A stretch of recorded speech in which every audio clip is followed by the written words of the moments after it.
Good evening, folks. Wally here, and today we're here for episode number 5 of Demon Slayer. So, last time we left off, we finally made it to the Demon Slayer qualification exam. We fought that one demon that was just a maniac looking for just people to eat, and it was having just all of Urokodaki's children for dinner, and Tanjiro finally got revenge on everyone's behalf. So we left off on there. We had a pretty good character arc for Tanjiro so far. We had a really good interactions with Sabito and Makomo. This was a really interesting introduction to them, to the concept of souls and ghosts and all of these different things, which really excites me because I really want to get more into the mythology and of the power systems involved in this show. That's what I want to see, is where do these power systems and everything lead? Like, how fantasy are we going? Is this just like Edo period Japan with demons in the mix? Is there a deeper magic system at play? Is the breathing deeper than just Hamon but with a new coat of paint? That's what I want to know. So without further ado, let's just jump right into it. My own steel. We getting our own swords? I mean, surely the exam's not over yet. Like, okay. Is this another participant? Who's this? Someone's family? A flashback, maybe? Huh.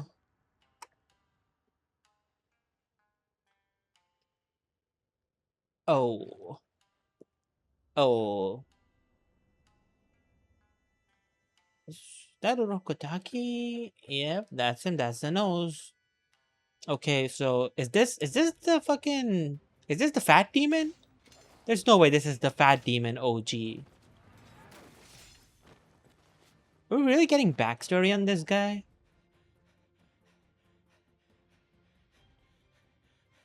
Huh. Backed into a corner. So Urokodaki didn't kill him then? Like, did he deliberately spare him because he looks like a kid? Or did he just be managed to run alive? Because I don't think that Urokodaki would just leave him be with how skilled he seems to be. Oh, they're mirroring. Ooh, that's a nice touch. Oh, that's a really nice touch. Oh, that's a really nice touch. Okay, we're supposed to get from his eyes that it's the same guy. Okay. This might be one of Tanjiro's best qualities. He still looks at this thing with empathy.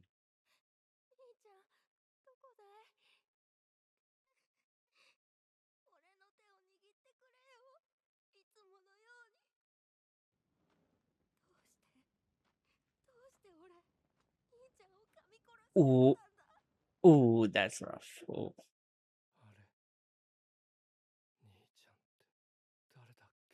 Okay. We're gonna talk about this in the discussion. I think this is a direct parallel to Nezuko. He still has compassion for the demon. Ah, is that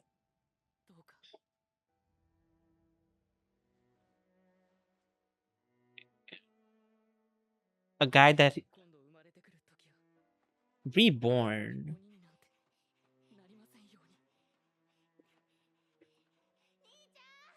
We're giving this guy a very nice little farewell. There's no way. Okay, Demon Slayer, I was not familiar with your game. I always expected Demon Slayer to be way more focused on the fights and action than the deeper stories. Okay. Oh. Oh, I felt something in my Kokoro from that scene. Oh, I felt something. Yeah, this was for them. You guys can rest in peace now.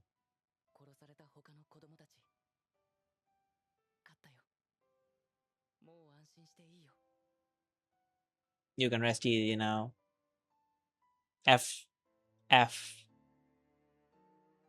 Only only four made it, huh?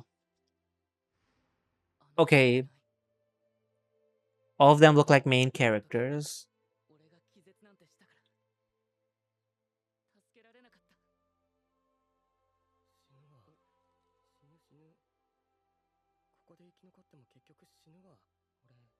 He gives me major Usopp energy.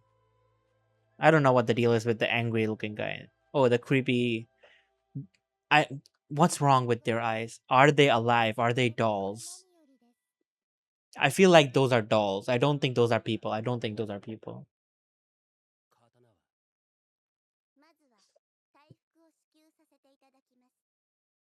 Hold up. Hold up. What do you mean you're giving them uniforms? That was the whole test? There's no way.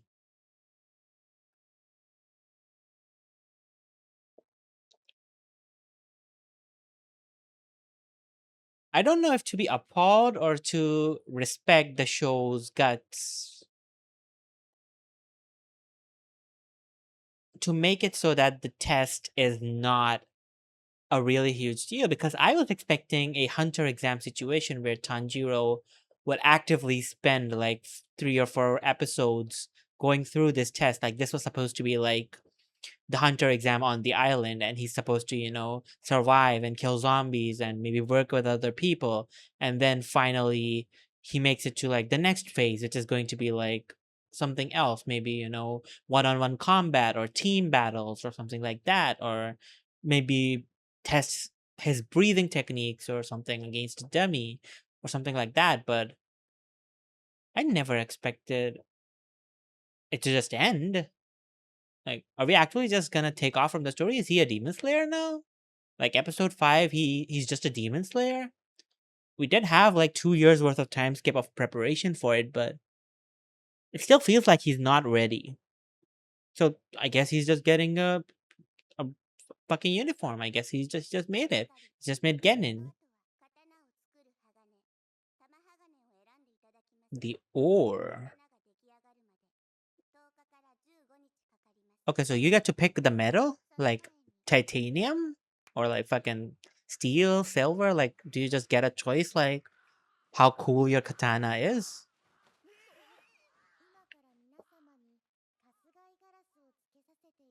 Okay, a Kasugai Crow.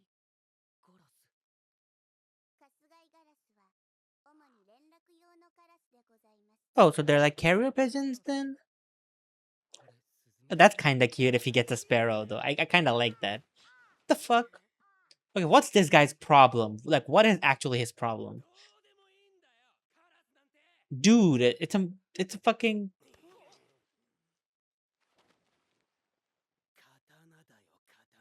She's gonna kill him. Like, they're gonna chop his head off right now.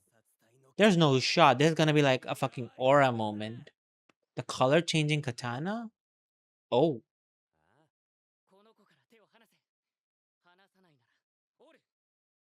Tanjiro.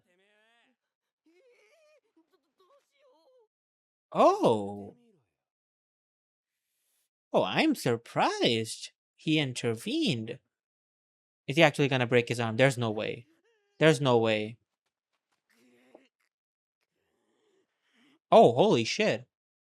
Is he actually like the 2 years of training? Like, is he like jacked? Jacked? I kind of miss his long hair.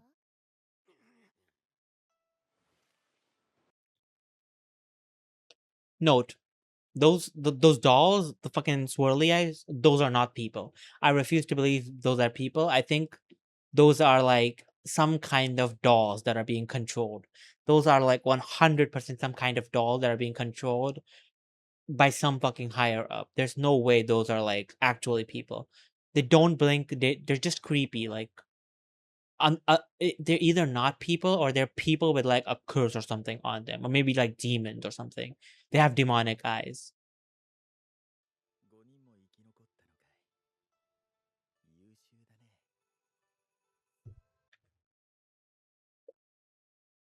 What do you mean 5 of them survived? 4 of them survived. Unless I can't count and the dolls can't count. I counted 4. So what do you mean there's 5, young man, mister? What do you mean there's 5? And who are you? Are you the fucking Hokage? Are you top dog? Are you Kanoto or Kanoe, whichever one is the top? Kanoe, I think. What happened? I need to know. Oh,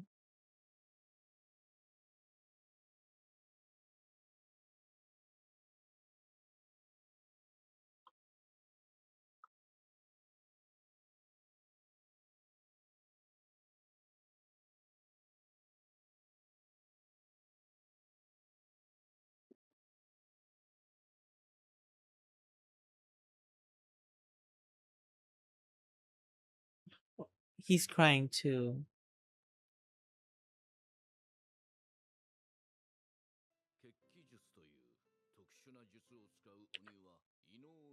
Blood demon art.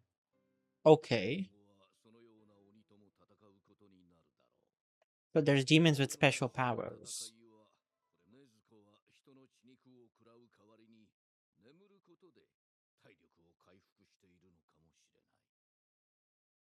I don't think it works that way. I don't think you can sleep and have it work for eating. I mean, I guess as a demon you can, but still. They've gotta make her eventually come to terms with the cannibalism. There's no way that's kind of like her character arc, you know? At least I think her character arc is supposed to be coping and learning to overcome. Like, can she just not eat like beef? Like, can she not just eat cows or vegetables? Oh, scarlet ore. Oh, that's how they kill demons. They have like sunlight infused swords. Okay, that explains it. Then. Because it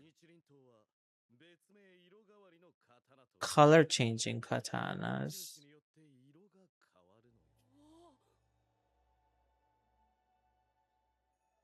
Huh.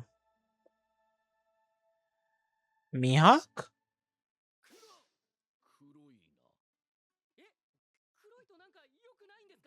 You turned the blade black before Zoro. Okay.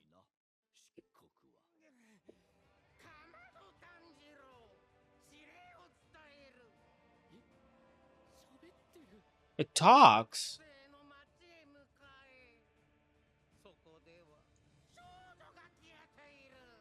Young.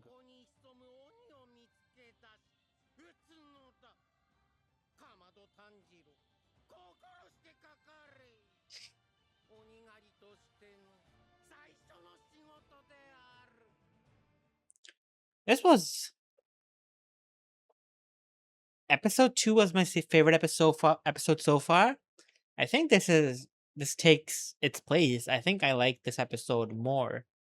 Even though way less happened, I really like the attention that it gave to focusing. Okay, let's start from the top. Start from the top. The first story that this episode told with the demon that we cut down, and we find out that he was just a kid who got turned into a demon and then ate his own brother. That's a direct parallel to Nezuko. Nezuko got turned into a demon, almost ate her brother. I think back when Urukadaki was talking about Nezuko and her having to it, or even Giyu I think was talking about it. I think they showed like a cut to brothers and like a brother or like a son eating a dad or something like that. And I feel like this is a direct harken back to that as well, that um this guy is no different from Nezuko, and this demonification and this loss of humanity is not his fault. He got turned into a demon against his will, and in that process he lost that innocence, he lost that inner humanity within him and just became a mindless, flesh seeking monster. And if Tanjiro does not show sympathy to this guy, then he would be a hypocrite for showing it to Nezuko. I think that's what that scene does the best, is that it shows that Tanjiro is not a hypocrite in his ideology and in his ideals. Like, he is a good guy. Like, he is a quintessential altruistic protagonist. And he's not going to have a double standard. The writing is telling you that he does not have a double standard when it comes to demons. He even has compassion for demons. Because if he didn't have compassion for this demon, what gives him the right to be compassionate for his sister? What makes her so special compared to any other demon? And there is something special because she can, like, cognitively on purpose resist the urge, but still, what does it say about him if he doesn't give this demon compassion but does give it to his sister? You know, it makes him a hypocrite if he did that, if he didn't do it. But this gives us a really good insight into Tanjiro as a person, and how he is open to giving compassion to even a demon. And a demon that he had no clue about, a backstory about, but he just felt sorry. He just felt pity for it. Like, just the basic empathy and pity that you would feel to see someone die. You know, this reminds me of a quote from One Piece that Luffy says, is that nobody deserves to be laughed at as they die.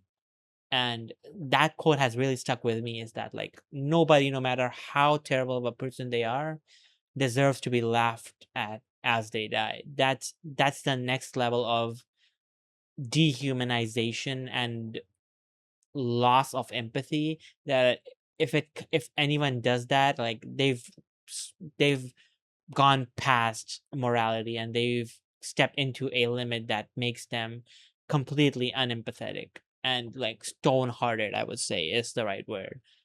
And so Tanjiro is the type of character who wouldn't laugh at somebody dying, even if it was a demon, even if it is a monster that killed his own family. He is not going to laugh. He is going to. This demon slaying is less about revenge to him and more about freeing these demons from their suffering. Like, he's doing it as an act of mercy rather than driven by hate and as an act of revenge, which is a very good distinction to make. He is not a Sasuke going after his Itachi. He has progressed beyond the death of his parents, and now he has moved on with his life to now, where now he wants to just help his sister get better and be strong enough to protect her so that this never happens again, and protect others so that it may not happen to them. But this is no longer a story about revenge. At least I don't think it is. The magic systems in this story. Let's move on to the next topic. I'm really intrigued to know the magic systems. Like, I did not expect this examination to just end so abruptly. I really didn't. So that was, like, a big surprise for me. And I kind of dig it. Like, they skipped all the fluff and they introduced this character that has a personality trait, a quirk that he just blabs on and on. He doesn't know when to shut up. And they use that to give us, like, this exposition about the swords, answered quite a bit of my questions, like, why are these swords capable of killing demons? Well, because they're made of this special metal, this fantasy metal, crimson ore, and that makes blades that absorb sunlight, and then that sunlight, it's solar powered blades pretty much, and they use that to then kill the demons, which makes complete sense, and I buy it completely. See, this is what I like about fantasy shows, is that they don't try to justify the fantasy aspects of it with in-universe explanations. They just say it's a rock, it exists. Now we have demon slaying steel. Get over it. That's what I like. Like, that's why I had an issue with the breathing thing, because the breathing power felt a lot to me like it was kind of trying to be like, these are just regular people, but, like, if you too breathe too hard and, breathe deeply with intent, you could, like, power yourself up. But now I'm getting the vibe that what it's supposed to be is, it is a power system, and it's actually, like, it works in that way. Like if you like breathe like just the right way, then you actually can just like give yourself bursts of powers, not unlike demons. So very interesting. Like we got the crows. The crows completely flabbergasted me. I was not expecting the crow to talk. I was expecting like a Hedwig, like, oh no, you tie a little piece of note on the crow and the crow delivers it, and that's how you get communications around. But these crows just talk like outright, which leads me to believe that the dolls, the two girls with the creepy eyes that I paused and rambled on, they might be something similar, like familiars that the guy that says, I got more children spoke of. Tanjiro got his black blade, which as a One Piece fan made me crack up because like we all know the story behind black blades. And Tanjiro getting a black blade as his first sword is infinitely funny to me. I'm not so sure what I feel about the swordsmith guy. I hope that the swordsmith gets more exposition and more story later on because I feel like he is a character that they can use to make like they introduce him now, then he later comes back and maybe he's like never fuck with the smith and he's just like super badass and like one of those strongest demon slayers or something like that maybe and like he later comes back in an arc and he is just supremely powerful and like it's a really nice callback to like, oh, this guy that we met early on that we didn't really make much of, he's this strong kind of deal. So I have those kind of hopes for that swordsman, that swordsmith. But even if those don't come true, really good episode. Let's see. Oh, one last thing. The Hokage guy, the Kanoto guy. I believe I think he is the Kanoto. He said that 5 people passed. 5. We had the deranged kid who I don't know what that kid's deal is. The super angry one. I don't even know. I've never seen him in any promo art or material. So I'm gonna assume that he eventually gets eaten by demons. Or he is supposed to be a parallel to Tanjiro in that he took the path of being a hateful, revenge driven demon slayer, whereas Tanjiro chose the morally high ground. So maybe he is supposed to be a kind of foil to Tanjiro in that way, or he's just a throwaway character. I don't know. But we had that guy, we had Tanjiro, Zenitsu, and the lady demon slayer whose name I have no name for her. I don't know what to call her. Butterfly. She kind of has like butterfly a clip on her, I think. So I'll just call her Butterfly Girl. D- That's 4. He said 5 people passed. Who's the 5th? Am I missing something? Or is that like a deliberate hint that the show dropped? Like, I'm not letting that go. Who's the 5th? Like, does Tanjiro have a Kurama inside him? Does he count for 2 people? Or is there like a 5th contestant that we just didn't see? I'm not letting that go. I'm holding on to that. I've put a pin in that. I'm not letting that go. We're gonna see in the future episodes if that's come back. I'm gonna hold on to this hope that this becomes relevant later on. Yeah, that was episode 5 of Demon Slayer. A really good episode. I really like what it did with the plot. And let's see, maybe we get a murder mystery next time. See who's abducting these girls from the village. Really hyped to see what's next. Until next time, bye bye.